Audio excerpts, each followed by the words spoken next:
pool fans. It's Ron Festity Allen. I'm Mission Viejo, Orange County, June 2006. Doing a little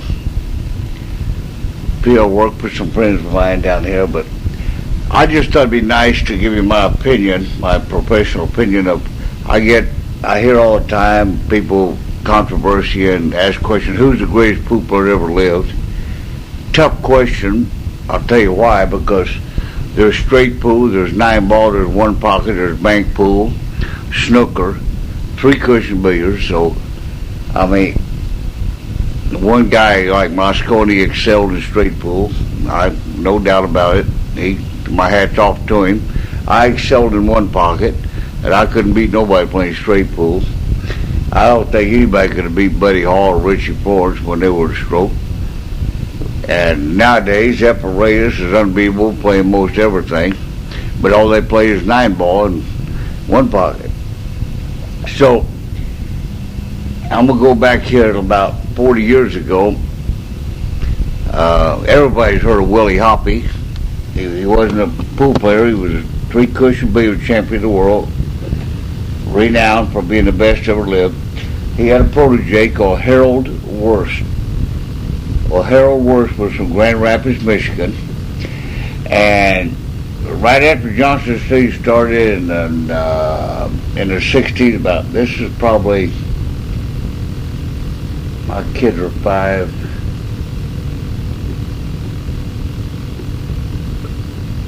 Probably 1965. I was down in Florida, and everybody was gambling in Jacksonville, Florida. Luther Laster, Joe Balsas, Jimmy Moore, Eddie Taylor, Weenie Beanie, Squirrel, Ronnie Allen, Daddy Jones. Every top hustler in the world was there. We were gambling like hell just for a tournament.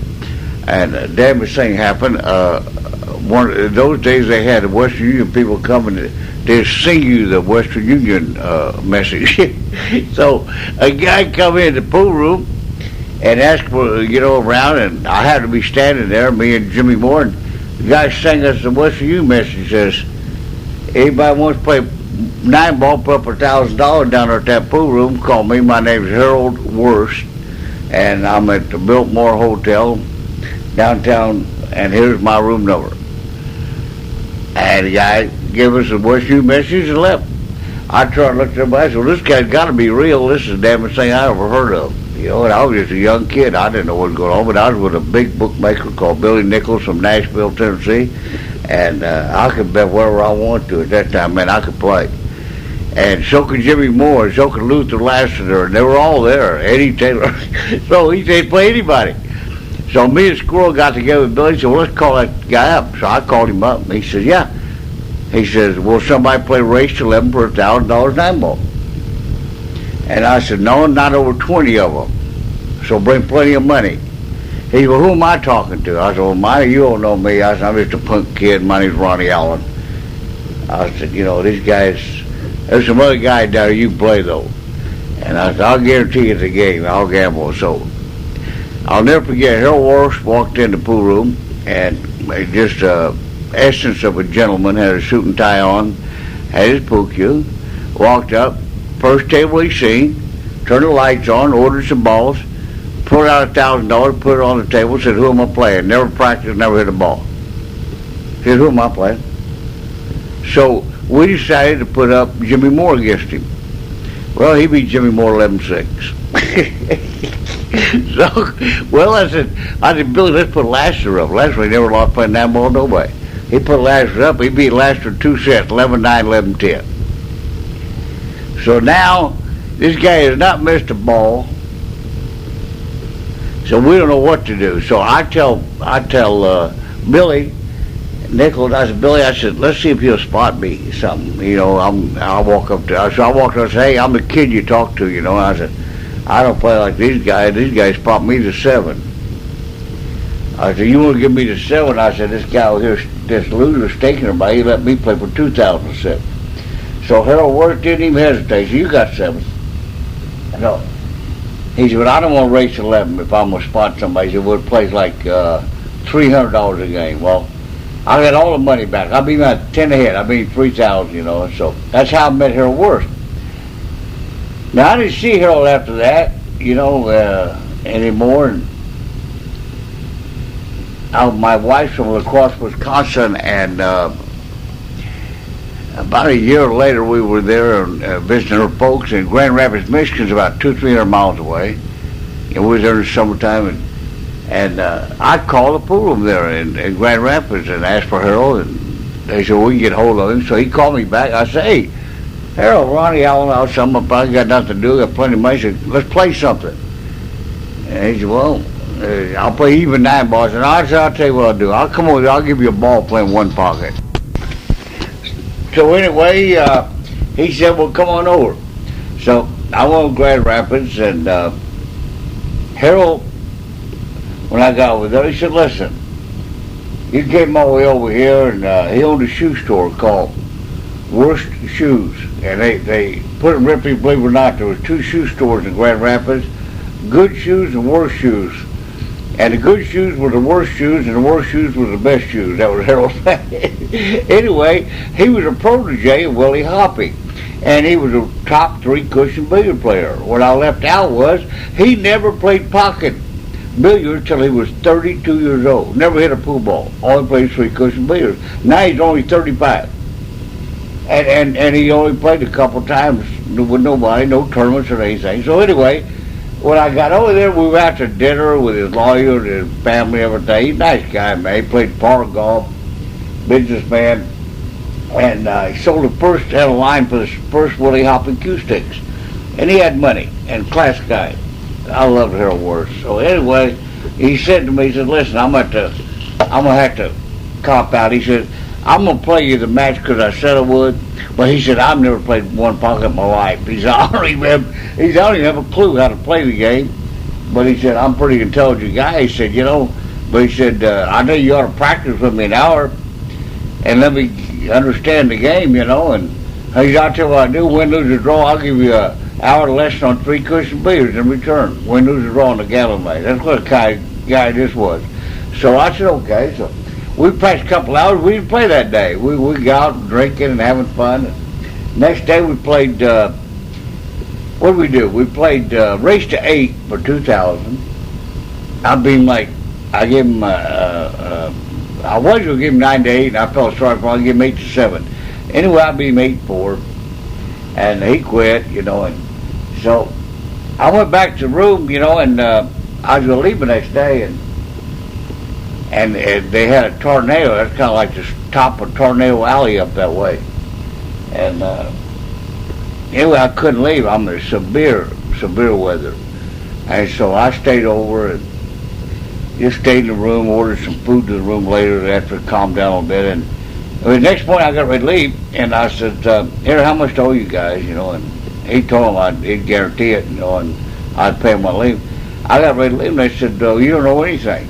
I said, well, no, I've been here 4 days. I got to owe something. They said, no. Said, Mr. Worst took care of it, and here's a card. He gave me a little card. I opened the card up, and he said, listen, I really enjoy your company, enjoy playing you, and anybody that plays as good as you do shouldn't have to pay for anything. So hope to see you again. He got my attention right there, because I never seen a pool player act that way, so I learned a little class lesson from the man. So, moving right along here, Harold got to stay at home and everything, and about the next year, he was like 36 and a half. He called me, told me he had brain cancer. He had a tumor in his brain, and they didn't expect him to live very long. And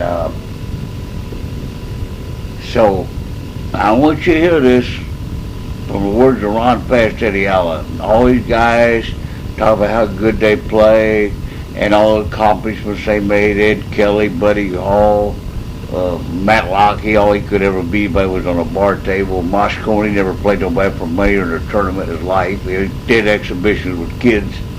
And Minnesota Fats, I don't have to explain that one to you. That was a vaudeville act. But and me too. I mean, I could really play, and but all I could beat anybody really up was playing one pocket. I mean, I couldn't beat nobody playing 9-ball or straight pool, but I did play snooker pretty good. Anyway, so we're talking about who my vote for the best pool player in the world is. Well, let me tell you what Harold Worth did after he found that he had terminal cancer. This is in the record book, man, and you can vote for who you want to. He had about 6 or 8 months to live. He went to Belgium and played the 3-cushion billiard world championships. He not only won the tournament, he won it with the best point average, like innings. He averaged like 1.2 billiards in inning. Never been done in the history of pool or 3-cushion billiards. While he was there, he got invited to play in a snooker tournament on the professional English snooker tour on a 6x12. They invited him to play in it. He won the tournament on a 6x12. Never played it in his life. Never played the game in his life. He won the whole tournament. He flew from there 1 month later to Grand Rapids and went to New York City when Steve Mizrak and Irving Crane and Joe, all of them was playing their best. He won the straight pool tournament undefeated. A round robin. Hello? Can he play? This is all pocket billiards. Never played once in his life. Now he come to us, we were having to start us open, and the man's almost dead. Now he got about 2 months left to live. He come to start us. I forget exactly what year it was, but the last part, 71, 2, 3, 4, right there. And he played the Stardust tournament. Straight pool, 9-ball, 1 pocket. He won all 3 divisions. They couldn't even have an all-around. He won all 3 divisions. And Mr. Harold Worth did it in style with class, and he went home, and 2 months later he passed away at the age of 38 years old. I just thought I'd give you my professional opinion of a wonderful class guy that, to me, was the greatest pool player that ever lived and ever will live. What else could you go by? He beat everybody in the world playing 3-cushion billiards, straight rail billiards, straight pool, 9-ball, 1 pocket, and won the all-around championship of the world with brain cancer before he died. He's got my vote, sports fans. You can vote on who you want to. Hello, sports fans. This is Ron Allen again. I'm still in Orange County. June 5th or 6th, 2006. I was just sitting there reflecting a little bit on my past life. I'm telling the true stories, and I was happily married to a beautiful woman, 32 years, lived in Burbank, and we probably grew apart a little bit. The kids were solid, best of friends. We parted, and anyway, I had about 20,000 that I took with me. I left everything else, home and everything, to her, and I had 2 boats, new Buick, so we parted company, and I son helped me take all my stuff, and I moved to Vegas. It's about 92. Anyway, I was over there. Like all suckers that moved there, I started hanging around a casino every day, and I'm a pretty smart gambler, I think. You know, I made my whole living, raised 3 children, put 2 of them through college, you know, never had a job. But anyway, you can't win in Vegas when you play their games every day. So I got trapped in that, lose one of my boats, so I gave the other one to my son. Lost my car, lost my 20,000. Anyway, I was completely on my ass. I'm talking about destitute. I went to Barbary Coast, and I guess I must look like I was getting ready to kill myself. But an old friend of mine, I made some money with playing golf down in New Mexico. Tom Darwin walked up, and he was happy to see me. His son was dealing there, and I didn't know that, and blackjack. Anyway, he walks up, starts telling me how good he's been doing everything. He took a peek at me and said, "Man," he says, "are you okay?" I said, "Not really." I said, "I don't have a place to live. I just lost my boat. Lost 16 in a row in the NFL, bet 600 a game. Had to sell my boat, pay the guy. I paid him. Killed me selling my boat, 24 foot, 350 Volvo, had it like new. Anyway, and I hopped my car and I couldn't pick that up. Anyway, long story short, I'm on my ass. So he says, I'm working for Corona Beer making those pallets for those to store the beer. I live in Mazatlan. I got sick of America. I've been down there a year. There's a place called El Cid Country Club. They gamble a bit on the golf. You still play golf? I said, yeah. I haven't played in a while, but I can still mix it up. He already know I'm probably one of the best pool golf players in the world, Tom. So he said, here's $300 for right now. He said, when I get home, I'll make the plane reservations on my American Express. You come down there, I'll pick you up at the airport. Plan on staying 30 days. I said, well, that's the most wonderful favor. I've never heard of anything like this. 30 days, and I love Mexico anyway, man. Just kick back, no pressure fishing. I said, boy, just hurry up and get home. So he did, and he sent me a ticket. I got there, and so he had to go out of town all these different places in his pickup truck and work for Corona Beer. So he took me to the country club, El Cid Country Club, Mazatlan High Line, and introduced me to all the shrimp boat captains and owners. They played golf every day, and I don't know how much they played for it, or what everything cost, but he had about $3,000-4,000. He gave me most of it in Mexican money. He introduced me, gave me the key to the house, taught me a little bit of Mexican where I could get around and talk a little bit of bullshit and save money, and they try to rob you down there if you're a gringo. But anyway, I was on my own, so I went out there. Everybody treated me nice. I was the only gringo. I played in 4 Mexican shrimp boat captains and owners. So anyway, we got on the first tee, and there's a couple of guys speak a little English, but I was the only gringo there. But they're all nice guys. Country club. So I asked them what you play for, and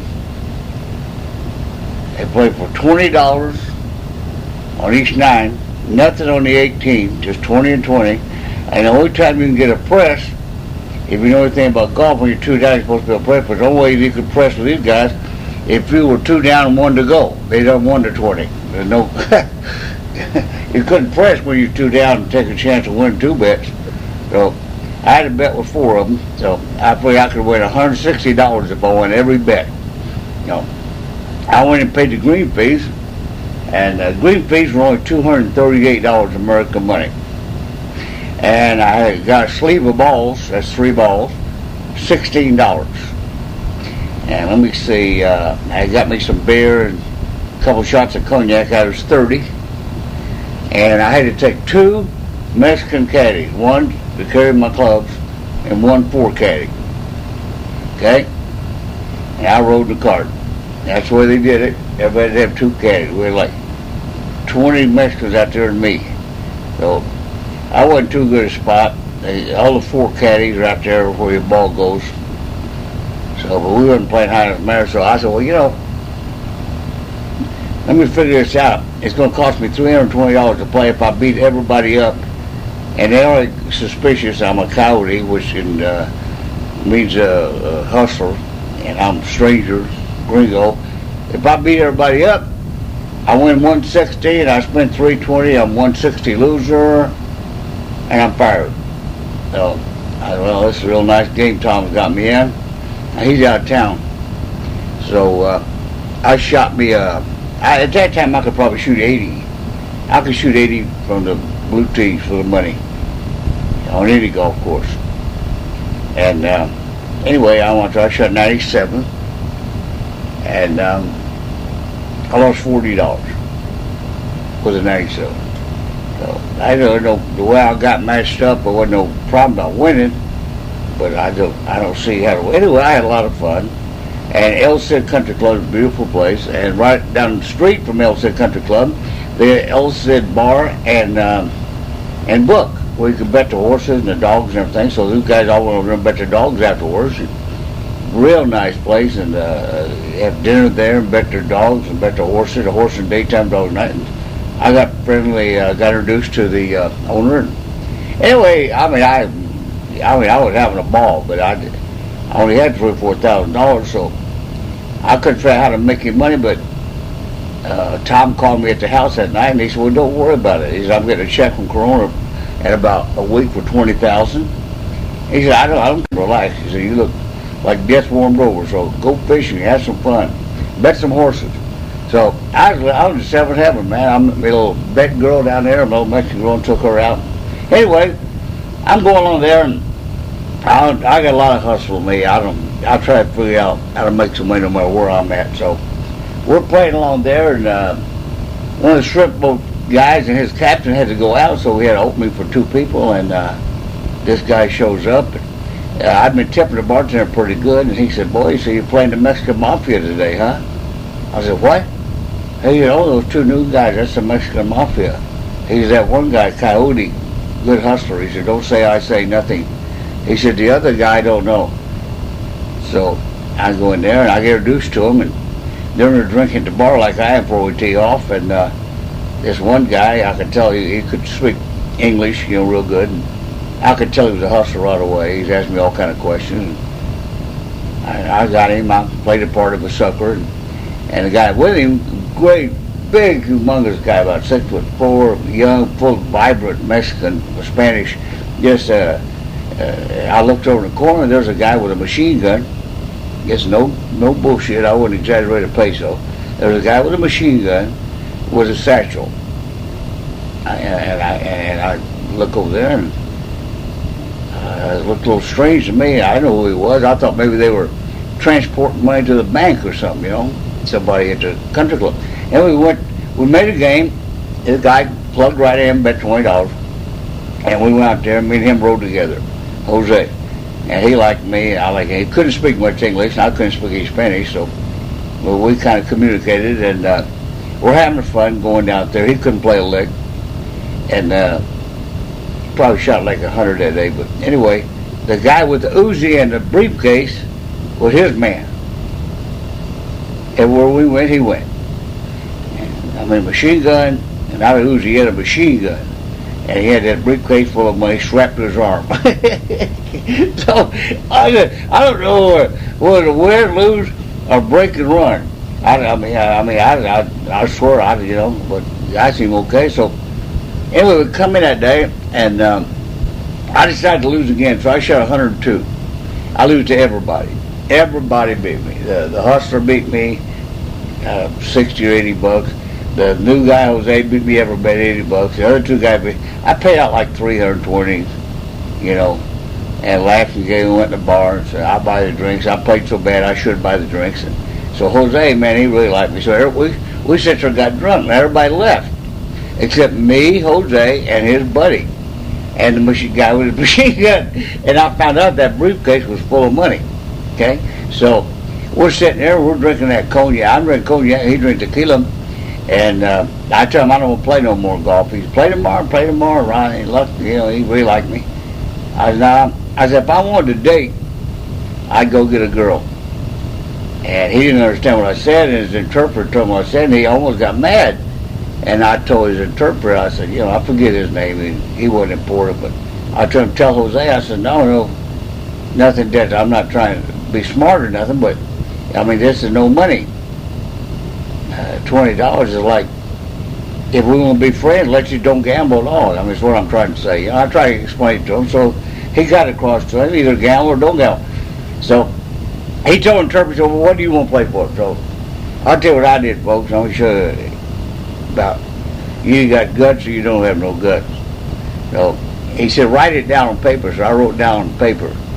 We were betting 20 on the front and 20 on the back with no presses. I just added 2 zeros. That's right. I added 2 zeros. American money, 2000,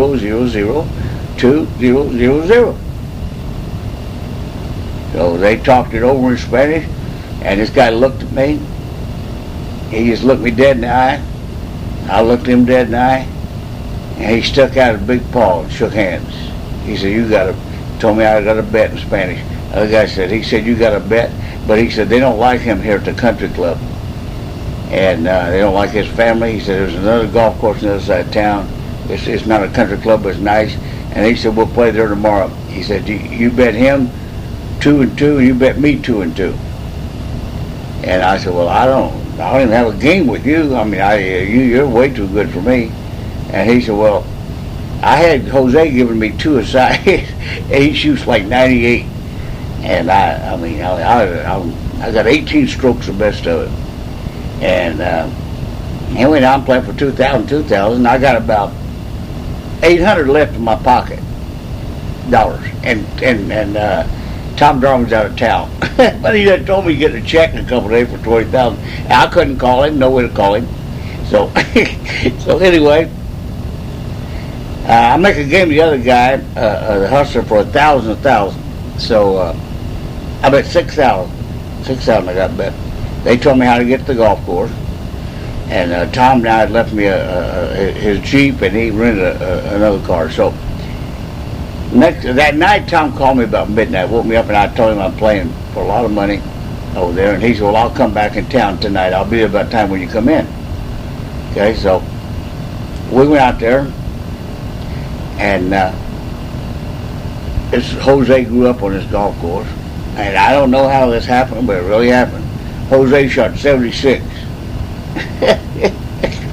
The hustler shot about 84, and I'm putting an overdrive trying to play a little bit. I think I shot like 86 or something. I didn't know the course. And they would play it down, and I got some bad line. No, you can't, the Mexican way, you can't touch the ball once you leave the tee till it gets on the green, or you lose the hole. And we had caddies everywhere, so, and I was the only gringo out there again.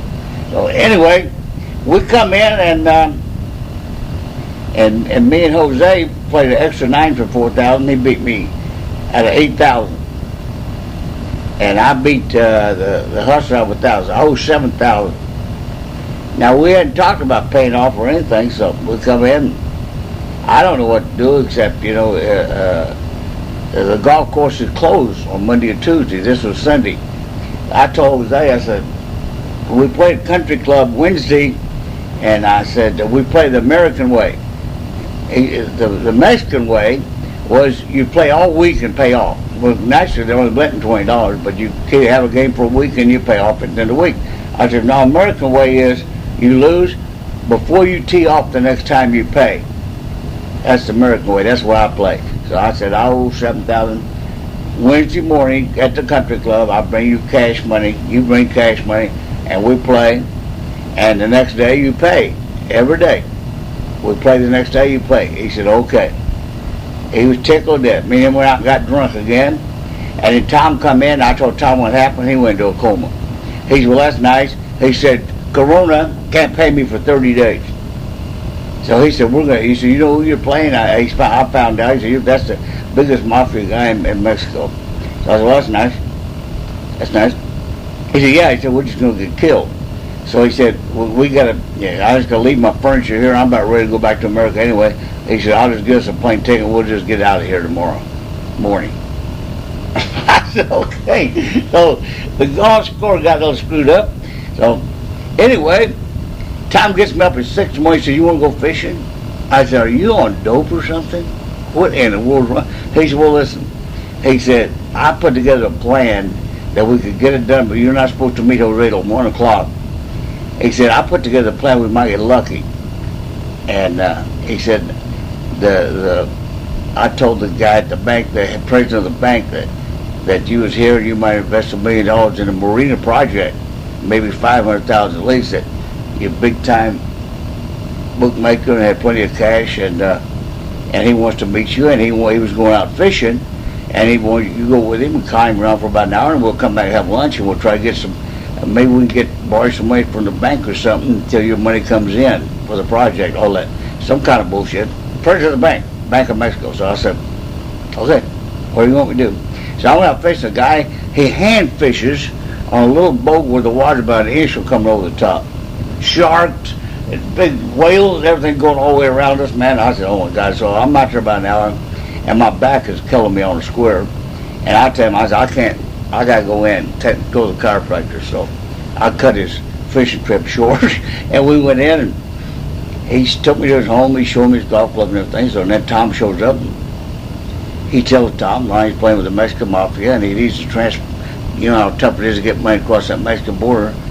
And He says he owes him some money, you know, and he said he wants to invest in that project. So we got in the guy's Cadillac and we drove out to the marina, and he showed me the new project, the new marina and and the new hotel. I said, yeah, I'll probably invest in this. And we come back to the house. So he tells Tom, he says, how much money y'all need? And Tom says, like 16,000. He put it in overdrive. He said, 16,000. He figured, well, he'll get some money we don't. We got to pay him 7, and we need enough money to play. I mean, I'm betting real high. So guys asked me, he said, do you have a checking account? I said, yeah. And he said, well, you write Tom a check for 16,000. Now, Tom's been putting a lot of money through their account for Corona. Big checks, 10,000, 15,000. So I don't know whether Tom's got big money or I got big money. Anyway, so you write Tom a check. It take a week to clear. I got to go in front of the board in the morning. I'll try to get it cleared. And Tom, you deposit your account, and I'll try to get them to clear the money by Thursday at noon. Now, we're supposed to play on Wednesday. So that's what we did. I wrote him a check for 16,000. We called up Jose. Tom did. Told him I'm having trouble getting money transferred across that line. You know, and we'd be there for sure at 1 o'clock on Thursday. So Jose was happy as a lark. He said, fine, thank you, and I'll see you guys then. So we went out and partied and everything, messed around, and all of a sudden we're waiting, we don't hear nothing. So the next morning, about 10:01, Tom pulls me out of bed and jumps on top of me, and I roll around the floor laughing, and showed me something. He said, you're a multi-millionaire. I had 16 million pesos in the bank. or 160 million, I don't know. Well, the guy went in and got the $16,000 cleared. Now, we couldn't run down and take it all out at once. The guy gets suspicious. We broke every ATM machine in Montserrat. Now, I had 2 sacks full of Mexican money. So we go to the country club. Now you talk about representing yourself as a sucker. We go in there and there's Jose at the bar drinking. I'll put down 2 sacks of money. He got in, man, there's Uzi. I said, listen, call your caddies in here. I said, do you trust him? He said, do I trust him? He said, they know that we're not, you know, his interpreter told me, yeah, they won't. Are you crazy? This guy had him shot. So I give him a bag of money. I said, tell the caddies to go outside and count out how much I owe you and bring me the difference. They went out there. Now, the whole country club's out there waiting to tee off and look around, everybody, and they pulled out like 16 million pesos, and they put it in that guy's briefcase, and he brought me the change. I still got another sack full of money, and they told him what they did, and my God, man, it was like putting sucker across the top of my head. Everybody was tickled to death, laughing, giggling, let's play, let's bet more, da-da-da. Now another guy stuck his nose in the game, and I bet him 1,000, and now it's time for me to win. So I went out there. I don't make no long drawn-out deal, but we played 3 days at country club, and I got my 7,000 back and beat Jose at $19,800. And I had him pay every day. He paid every quarter with cash American money. He didn't give me pesos. He gave me American money. He didn't give me Mexican money. And so now he quits. And he said, I can't spot you no more. And I said, okay. So we took a couple of days off to party around there. And he called the house. And he says he had to go out of town for about a week. And that if I want to play even on his country club, it wasn't a country club, that he'd just play as high as I want to play. Well, I had the nuts to beat him even. So we whack up the money. We pay the bank to 16,000, and we whacked up like 9,000 apiece. And Tom gave me a extra 2,000 off the top because my boat was,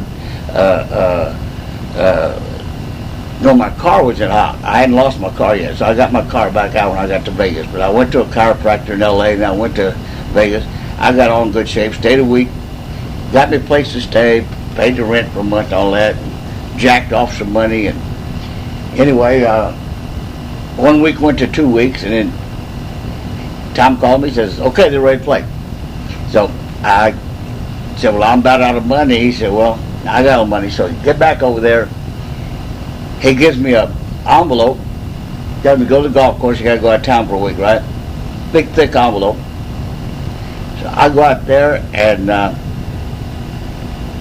I get to beating him and beating him. I looked at him in the envelope. He didn't leave me but $1,600, and I'm out there. So I had to open up. I couldn't stall and take a chance of losing. I can't step the guy again, you know. I can't go through that same procedure again. So I went out there and started playing. I got playing pretty good, 82, 80, and pretty soon they're groaning and moaning. He didn't pay me the next day. Now he owes me about $12,000. Now Tom comes back in town. We match a game, a Scrabble. Take two. Each guy hits the ball, take the best ball. So what happened was we beat him out of another $6,000, $7,000. Him as a player. They quit. All right, I tell you got to pay American way. Got to play. He put it on the Mexican way for the week. So the week's up, he don't pay. So gonna meet Wednesday morning again the next week. Oh, I go out there by myself. I got like 17,000 coming more, and nobody's at the golf course. None of the help, none of the caddies, nobody. I'm the only one at the golf course. I'll pull up and I go out there, and the door's open. I go and get me a beer, come out the patio, just sitting there, and I don't know what's going on. Pretty soon here come two guys in suit and ties. They say, "You Ronnie Allen?" I said, "Yep." I said, "We need to talk to you." And I said, "Oh boy." They sit down, we started talking. They said, "We represent Jose." And I said, "I figured that." They said, "Yeah." They said, "Well, Jose thinks you, Coyote, you hustled him, and you and Tom Darwood made a conspiracy in America for you to come over here and hustle Jose." So I stopped them right there, and I'm either going to get killed or not get paid or something. But I mean, you know, they didn't make a mistake because that wasn't true. So I just jumped up and said, "Well, you tell fucking Jose he's full of shit." I said, I couldn't have made a conspiracy over there in America to come play Jose because Tom Darwood didn't even know Jose till a week after I've been playing him. I introduced Tom Darwood, my friend, to Jose. He didn't know him from Adam or the other guy either. Well, that confused him. Now he wasn't there, so they talked it over and talked it over and talked it over and talked it over, and they said, "Well, he don't want to pay." And I said, "Well, he don't want to pay, he don't want to pay." But I said, "You know, I played legitimately. I can't help it. I played good. He shot 70-something the first day." I tried to explain the whole thing to him. Now about that time, Jose shows up. He got his bodyguard. You know, here comes a couple other people running the golf course. So Jose says to me, "Okay." They had a long talk. He said, "Okay, you spotted me 2 shots aside. I spotted you 2 shots when you first got here. He said, you give me 2 shots aside now." Now he's playing better every day. He said, "You give me now 2 shots aside, and I'll play double or nothing." Well, I had a couple of drinks, sit there and thought about it. If I beat him this way, I'm going to prove I'm a hustler because I'm going to shoot like 75. I'm going to prove I'm a coyote instead of a sucker. And if I don't play him that way, I might get killed. And if I play him that way and beat him, I ain't going to get paid and might get killed. So I said, well, I'm going to give him 2 aside and go out there and lose. I'm going to go stall, shoot like 97, let him win all that money back, and then get the hell out of here. So that's what I did. We got it to just him and I. I didn't make game nobody else. And then the mob left. His cronies left. So just me and him there, and that guy with the Uzi, and he don't ever say nothing. And then the hustler showed up, the interpreter, and I wouldn't make a game with him. I said, "I ain't playing you nothing." So anyway, he hit his ball right down the middle, and I wouldn't get out of the cart and shoot. And he kept waiting for me to shoot. I wouldn't shoot. I just sat there drinking. And pretty soon the other guy asked me, said, "Well, what in the world are you doing?" I said, I said, "We've never played that high." I said, "I'm not going to bet 17,000. I'm not going to bet to 17,000. I figured, screw it. You know me, I'm going to put my foot down. I would just soon give him the money back and not play. So I made a move on him because we didn't have no money. And I can't go home broke again. So I told him, the most we ever bet was 12,000 one day. I said, pay me $5,000 American money, and I'll give you 2 aside. I bet 12. He said, no, bet everything. I said, no. So I sat there for 30 minutes drinking and just held my ground. And pretty soon he went over there and opened the briefcase, and he gave me 4,000. He said, no, here's 4,000. We bet 13. I took the 4, put it in my pocket, shook hands. We got a big case of beer and cognac, and together went out there, and I put on an MGM production. I shot like 102, crying and moaning, calling him a coyote and everything. And he got even. He was happy as a lark. About that time, Tom pulled up, and I threw my gloves in the back of his. I called a cab out there that day. I threw gloves in the back of his pickup truck, and I said, "Let's get the hell out of here. I'm leaving Mexico." So that was my get the money, escape death again, and had a beautiful time in Montalon. And by the way, writing a hot check is life in prison down there. So I haven't been back to Mexico since. I don't know if I'm going. I hope you enjoyed it. It's Ron Allen again. I'm Dylan's Room, 2006 here in Orange County. I was sitting here and I reflected that earlier that people play different games in pool, and one guy's good at one game, one guy's good at the other. And I'm going to prove it by this story right here. It's a true story. This happened in I'd say it's hard for me to remember all the dates. I think this is about 1979. Buddy Hall was living in Shreveport, Louisiana. There was a bookmaker there on the pool room called Red Box, and I was on the with my old friend Lambert. The only time we ever had a falling out, and I got broke in New Orleans. He was flying around his airplane. We had another guy with us. Another guy accused me of losing on purpose, which I would never do to Lambert in 100 years. So we got in a big fallout.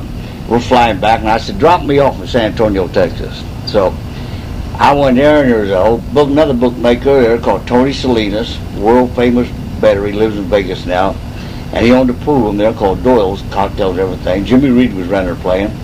And I walked in and introduced myself to him, told him I'm dead broke, and I'm a real good hustler and a good player, and I can't go home broke, and would he help me out? He not only helped me out, he gave me a job collecting money for him and staked me, and I was running 2 or 3 months, and I was making all kind of money. And I tell him, I said, there's a bookmaker called Red Box Shreveport. He'll stake that Buddy Hall. Now at that time, Buddy Hall gave anybody in the world 8, probably beat him playing 9 ball.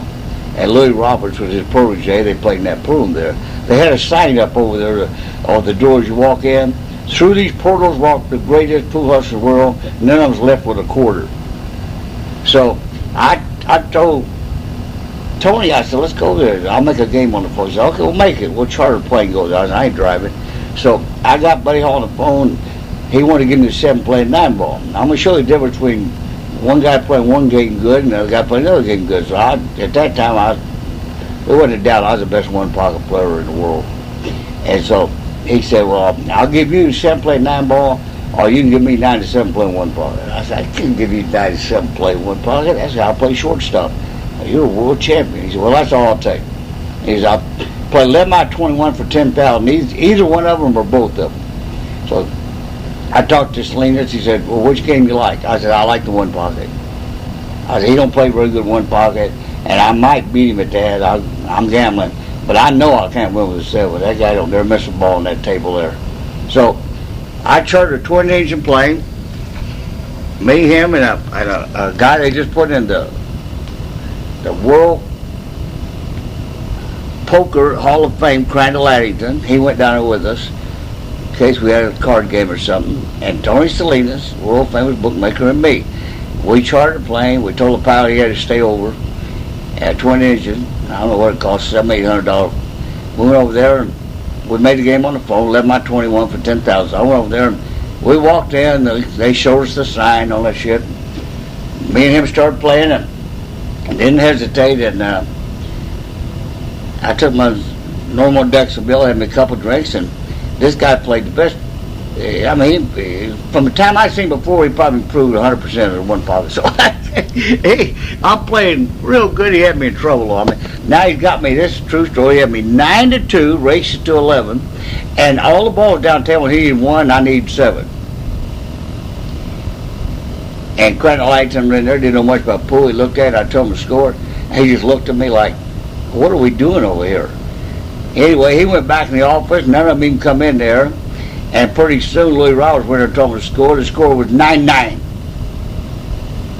I won that game. I scored 9-9. Don't worry about it, sports fan. The final score was Ronnie Allen 11-9. He had me 9-2 and needed one ball, and I needed 7. They were all the ball down the table, and he won another game. I won at 10,000, and everybody was with me. We were jubilant, and Red Box said, "Jesus, I'd give anything to watch that match." I didn't even watch it. I thought you didn't have a chance. And Buddy Hall got mad and embarrassed, and I got a footstool and got up and tore that sign down. There, that sign's coming down, pal. So that was that was my little feud with Buddy Hall. I don't think we ever gambled after that. And to me, he's probably the finest 9-ball player ever lived. I know I was the finest 1-pocket player ever lived right at that time. And anyway, just go to show you. If we'd played 9-ball, I couldn't have won. He played 1-pocket, and I had spot him 25% of the game won. So that's my little 9-ball 1-pocket story. Hope you enjoyed it. This is my squirrel and Nashville, Tennessee, and I'd just taken up golf. This is about like 1964. Couldn't play at all, but I always gamble on everything. I love the game. I love competition. And I think golf's one of the greatest games ever invented. And on the golf course, so I played it my whole life. Thank God my old friend Buckberg pulled me out of bed. I was 21, got me playing the game. But anyway, I met at Hudson Pool in Nashville, Tennessee, and there was a guy got the numbers racket for 100 years, him and his family, Sam Sims, and he had to play at the little municipal golf course down by the river because he was black. And so, anyway, we went out there, and the guy really gambling, and I always believed in, shilling up a little bit. So I've called planting the seed because that's what happened. I didn't really do it on purpose, but it happened. I played at Sam Sim Golf for 500. I went out there and I shot terrible. The course was in terrible shape and wet and humid around there and right next to the Tennessee River. Anyway, I played terrible. I don't know when I shot like 107 or something. Something. Anyway, now we go along here and I'm moving on up here to 1983. They're having a pool tournament in Nashville. Cardone there, Billy Cardone, all the good players, Buddy Hall, New York Blackie, everybody's there. And so, pretty high class affair. I look up in the stands and there's my old friend Billy Nichols, and he knew I'd play and he come watch me. He brought that Sam Sims. Now by this time Sam Sims was making about $4,000 a day in the numbers racket. In Tennessee they didn't have no all they had was illegal gambling run by the sheriff, okay? And they're still that way today. I don't care what anybody says, I know it's the way it is. I was there for a year. So anyway, they don't even have a number, they don't have no casinos or anything, but so all the racket people got money down there. Anyway, back it up a little bit. Sam Sims is there, and I haven't seen him in, Jesus, 17, 18 years. And we're broke, me and Billy, and I tell Billy's going to leave. I said, Billy, let's hang around here. I said, I might beat that Sam Sims out of 100,000 playing golf. Now, I don't have a quarter. Billy don't have any money. Got a few hundred. And he don't know, Billy don't know anything about golf and the golf course. Don't know how to gamble. He said, why do you come up with such bullshit numbers? I said, I'm telling you, this man's a big man, and he plays backgammon. Billy plays backgammon. And so we talked to Billy Nichols about it and everything, and Billy said, and my other friend, he said, yeah, he said, the golf's over for the season. I think it was late September. He said, but if you can get him out there, he'll lose more than that if you can win. So all the guy remembered me was I couldn't play, right? So I walked up to Sam, I said, hey, well, Billy and I have been hanging around. Is he going to play some golf? He said, well, you don't play high enough for me. I said, well, I'll play high. You won't play. Now, by this time, I learned to play golf. I could play a little bit. I mean, not no pro, but I could play. And I knew how he played. He shot about 86, 85, 88, right in there, perfect. And I could shoot about 80. So, I don't know, he says, well, the golf's over for the season. So, I said, well, get us a room somewhere. We're going to stay around a week or two. Just see if you want to play. And maybe Billy plays some backgammon. So, he got us a suite. It's a Marriott Hotel. Beautiful suite.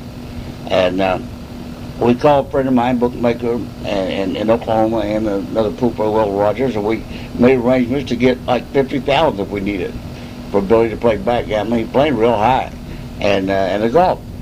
And Weldon knew how I played golf, and I told him who I'd play, and they knew the guy. So anyway, about 4 days later, Sam calls up and he says, "You know what?" He said, "I ain't gonna let no sucker like you get tight. You got any money?" So I had Billy get with him and call Will Willingham and Will, and they guaranteed me for $50,000. You know, and so he said, "Okay, you got $50,000 credit." So we paid them Marriott. I think we paid $400 a day for about, I don't know, 6-7 days in advance, and so we go out there and we start playing. So I started playing Sam for 1,009. He bet 1,000 in the front, 2 on the back, 2 on the 18, and when you get to number 9, and automatic 2-down presses, and when you get to number 9, wherever you lose, it's an automatic bet, and back on the 18, if you're 6,000 losers, it's an automatic bet, double or nothing. So 1,000 don't sound like much. You can blow 10, 12, 15,000 a day easy. Anyway, I played Mr. Sam Sims even for 30 straight days, and I beat him 28 of the 30 days. And I guess I lied to Billy. I told him I might win 100,000. I beat him up 128,000. Never changed the game one time. and Billy, I think he was supposed to win 100,000 playing backgammon. He played unlucky. I think he won 6. He played every day, real high, 200-300 a point. That's real high backgammon. I think he only come out 6,000 winning. Anyway, the golf was over, and the guy loved us to death. We got ready to leave. He paid us, and he told the guy that knock half off the hotel bill. We owed about 20,000. We was there for like 45 days, and anyway, we left. And we went to Oklahoma City and cut the money up with those guys. I made a pretty good score. I got like 30-some-odd thousand my end, and I was tickled to death. And I told Billy, I said, that's called planting the seed. I put in that guy's mind 20 years ago. He had the nuts, and they say plant the seed will come back 100-fold. Well, it come back about 10,000-fold. Anyway, that's my plant the seed story on golf. While I'm a stroke here with his golf story, here's another one for you. A lot of people don't know me very personally. I kind of led 2 kinds of lives. When I was on the road, and like all road players, I lived one kind of life. But when I went home, I belonged to First United Methodist Church. My family and I went to church. We was active in church and T-ball and the whole thing. I raised they didn't know anything about my other side of life. And the people, friends of mine in Burbank, if you told them what I did for a living, they'd call you a liar. Maybe 10,000 of them. They didn't know. I didn't let them know. But anyway, when I was home, I really got into religion a little bit for about 2 years there. And I had a JIF, Journey into Faith, meeting at my home. And it would come where we had like 40, 50 families come to my house, 8 hours, 6 to 8 hours every Wednesday night. And we did an in-depth study of the Bible. And we had theologians come and people with after-death experiences come and tell us, all that stuff, and we really got into it. Anyway, we had a medium come there, almost like a fortune teller, but someone could see in the future and the past and all that. And she was really good, and we hired her to come there. And anyway, they all made me get up there, and so she's telling me I used to be a slave trader on the French coast, down in Louisiana and all that. And anyway, right at the end, she kind of went into a trance, and she said, I see that something about saying that you're going to make a huge amount of money. There's a huge amount of money laying here in a pile, and there's sand next to it, like a sand beach or something. She said, I don't understand it. I don't understand what it means. And then she snapped out of her coma, and that's the way it stood, right? That's not a true story. About a week later, I got a call from Houston, Texas, a friend of mine, a poker player, and he says, man, there's a guy here called Slim that's shooting about 88, 85 for the money, and if you can get a game with him, I mean, that's a huge score on the golf. I mean, he's a high player. He's been betting 10,000 a night. I go, I don't have that kind of money. So you get a game with him, we'll get the money down here. So I called my friend Weldon again, the guy I cracked up the other score with. This is just before I went home and started booking. You wonder what I did with all my money. So it's about the end of '83, and my friend Lambert and I went down there in Weldon, and U.J. Pucker went with me from Texas, and we're hanging around down there. And I couldn't get a game. I couldn't find a guy, and anyway, an old friend of mine, golf usher,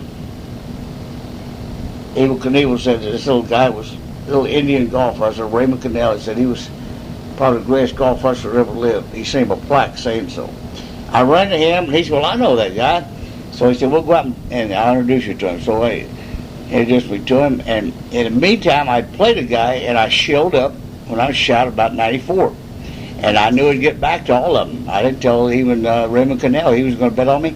I didn't tell him what I shot. I said, well, I shot 94 against your friend yesterday, at Champions Country Club. So we left it at that, so we got there and he introduced me to Slim. Slim says, okay, says, I'm going to give you 3 shots aside, you bet 50,000.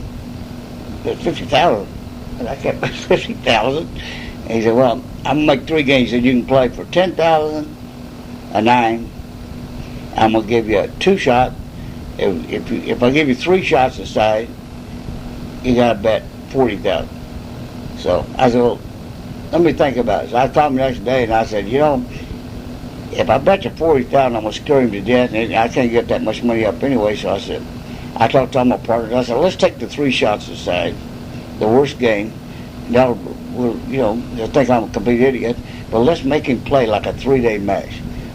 So everybody agreed, and I had a lot of partners in this, And we went out there, and 10,000 nights. So I made him a deal. I said, here, Slim, here's what we're going to do. He wouldn't play presses. So when you're 2 down, no presses. Just 1 flat bet. So I said, here's what we're going to do, Slim. I said, I'm going to play a 3-day match. You can't break and run. You can't quit. He'd never been around pool. We call it freeze out in pool. But I said, you can't break and run. You got to play 18 holes today, 18 holes tomorrow, and 18 holes the next day. And I'll tell you what I'll do. I'm going to bet you 10 on the front, 10 on the back, 10 on the 18. 10 on the front, 10 on the back, 10 on the 18. 10 on the front, 10 on the back, 10 on the 18. That's 90,000. And I said, I'm going to bet you 50,000 on 1 flat bet all the way through. It says whoever wins 1 or 2 holes up or 54-hole match for 1 bet. He looked at me, he thought, he said, you can't break and run. He said, I like that. So he shook hands on him. We made a game. I bet him 140,000. I had, like I said, Weldon's in, U.J. Puckett had 10%, James Christopher had 10. Another guy, me and Lambert had I think me and Lambert had 30%, Weldon had 20. Yeah, it's whacked up like a boarding house steak, but that's all right, we were betting high. Anyway, back to the golf. I had the nuts, but it was his country club. We bought the whole golf course, about 20 carts of gamblers. Nobody else was allowed to play. Just paid for where they wanted for 3 days. We shut the whole golf course down except for us. So we're out there playing, and I just, the stall's over. I'm betting that kind of money, and he probably bet another 200,000 on the side. I know for sure he did. And with a whole bunch of people, all these people he booked, he bet every one of them. So everyone's back there rooting for me. We got them all behind us, and just him and I was up front. And anyway, we're going along there, and first day we broke even on the front, and we carried it over to the back. So the whole back was worth 30,000. I went 1 up. So I went 30,000 the first day. The second day, he went 1 up the front, and I went 1 up the back. We broke even. So he said, well, let's just carry that over to the next 18. So we bet the extra 30 back there. So that next 18, I'm 1 up on the 54 holes for 50,000. That's the way it stood, with 18 holes left to play. And now the last 18, we bet 20, 20, and 20. So we break even the front again. He shoots like over his head. He shoots like 38. And I mean, he don't play that good, but he just everything in the world. Anyway, I'll never forget this. We come to number 15, okay? We come to 15, and I finally got him 1 down. I'm playing, I think I had parred everything on the back 9 except 1 hole. I got him 1 down, so I'm 2 up with 3 to go for the $50,000 bet, and I'm 1 up for the $60,000 bet for the last day, and I'm 30,000 winner from the first day. Okay, that's the way it stands. Now I'm 15 to par 5. I'm in the sand trap in 3, in front of the green, and he's about 8 feet from the hole in 3. putting for birdie. So, I don't look too good. Don't look too good. The next hole's a long par 3. He's a long, and the next hole's a monster long par 4. I mean, every bet's up in the air. So I come up there and I stood in the sand trap, and something hit me like a lightning bolt. And I remember what that median told me. She said, the sand's going to cause you to make all that money. The sand. I looked over there, I thought I seen a pile of money next to the sand trap. Something went through me. I can't explain to this day. And I just looked at that hole and took a club back and hit it and knocked that ball right dead in the middle of the hole. I made 4 out of the sand trap, out of the sand, and he didn't even reach the hole. He dogged it so bad. Now what that did was, I'm 3 up with 2 to go for the 50,000. I win that, the 54 bet, and I've won 30-something, 80,000 winner, and I'm 2 up with 2 to go for the 60,000. He can't win it. I bet they could do is tie that one. And we go to 16 tee. He runs up there, and I'm up supposed to shoot first. He runs up there and takes out a 4-wood or something, 217-yard par 3, and a lot of trees over there around that tough golf course. And he hit it, sliced it right, and it went into all those trees. Sounded like a ping pong ball in there. And I pulled out a 2-iron and it hit it right down the middle, about 20 yards from the green, short. And he's in there looking for his ball, and he actually broke down. He broke down and realized he got broke. He bet every quarter he had in the book. He got broke. I broke him, and he wouldn't come out of the woods. He started crying. I had to walk in there and talk him out of the woods. True story. Big old 6'6" Texas, about 30 years old, and he finally straightened down, got his composure, and he said, "Let's go. The match is over," And there wasn't no sense in playing because he's gonna take like a 5 or 6, and on the whole he couldn't even talk, let alone swing clubs. So he said, "You win." So we're walking. Someone drove my car, and I'm walking him to the clubhouse, try to cool him out a little bit. And he looks at me and says, "Tell me the truth, Ronnie." He says, "I'm the biggest sucker you ever got." And I didn't even hit it. I said, "No, there was one bigger than you. Rosie Rosenbaum in Detroit." I just kept on walking, and I cold broke Slim. And that median, I went home and told the GIF members about this, and with the sand, they went crazy. That was my prediction for the sand money shot. I'll make this fast. Between 1984 and 1999, by now you'd probably think, well, what did this guy do with all that money? He don't never lose a bet. No, that's not true either. I had a lot of bad habits. My friend Lenny called them leaks. Because you got too many leaks.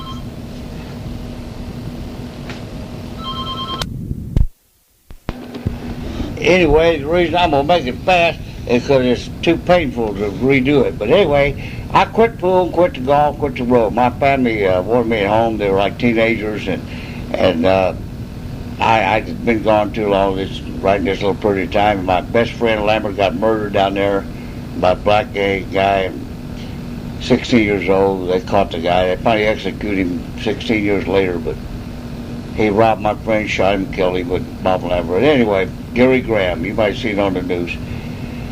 Anyway, I kind of put a damper on my road trip, so I went home, 84. I started booking, joined the country club, and I had 80 customers between Bakersfield and L.A., and I had a couple partners, and Bill and Lenny, and I know everyone thinks you can't lose when I went all this money out there gambling, just gambling.